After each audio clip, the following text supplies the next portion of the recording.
Hello YouTube, Triumph Guy here today, and today I'm going to show you how to remove these seats. So sorry about the mess. It's going to be pretty messy under there because I've already done it. First things first, there's two clips, one under here and one under here. This one's obviously broken. This one's not. You just give it a nice sharp pull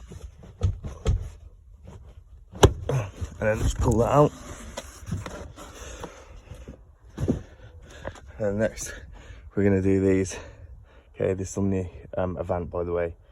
I'm going to lower the seats first.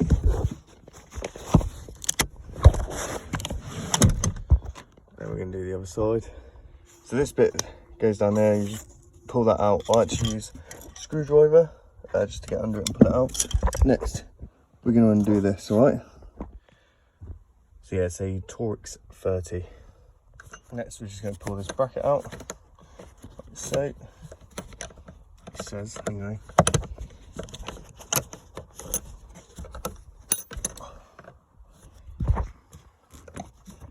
There you go. And then they should just pull out forward and towards the door. Okay, you might have to push this forward